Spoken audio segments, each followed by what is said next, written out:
nga pala, napalaban ako ng Star D sa Kalamba. Ay, hindi ko lubos nakakalain na madami nakakanood sa akin dito. Marami nga pala dito magagaling.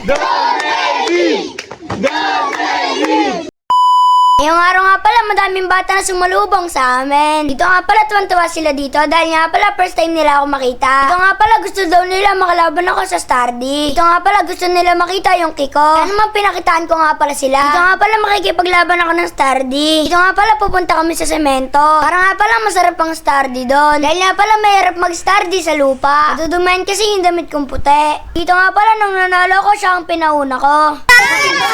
Hello. Hello. Kantahin niyo, dali.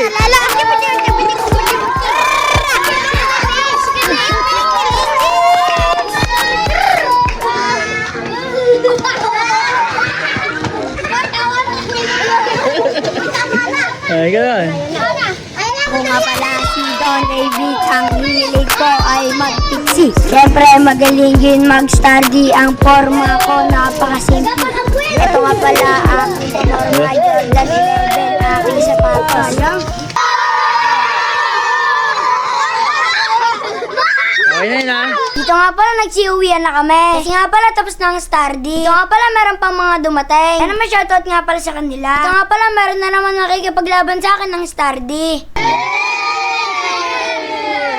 Siya nga pala, kaya kami nandito ay birthday ni Lola Mi. Kaya naman happy birthday nga pala sa kanya. Dito nga pala inaamon ako ng mga bata. Balit nga pala nahihiya na ako. Dahil nga pala sobrang daming tao. Dito nga pala sila muna ang mga nag-Star D.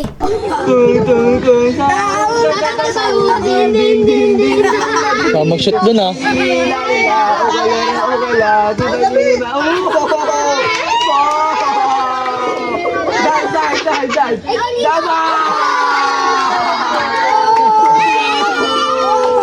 David, oh.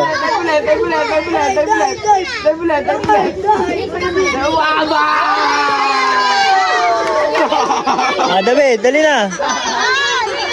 Dali. Dali.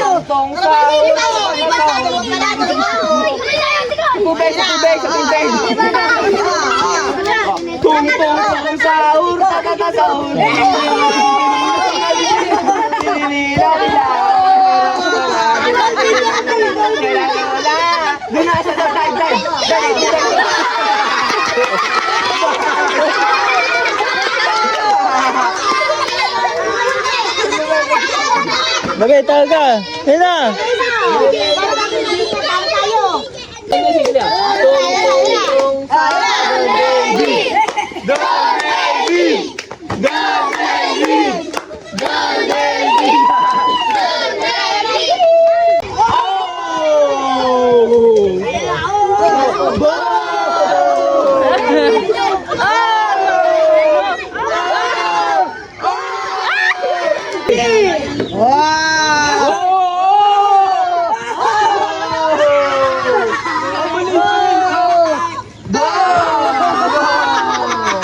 Si David, di ba?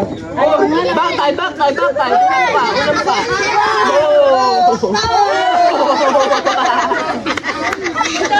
Dito nga pala napanga si Tampo. Nag-Star D nga pala kami dito sa loob. Dahil nga pala nahiya ako sa labas. Subalit nga pala pinapaload pa rin nila ako kahit sa likod. Dito nga pala nag-Star D na ako. Dito nga pala hindi na ako nahiya dahil gabi na.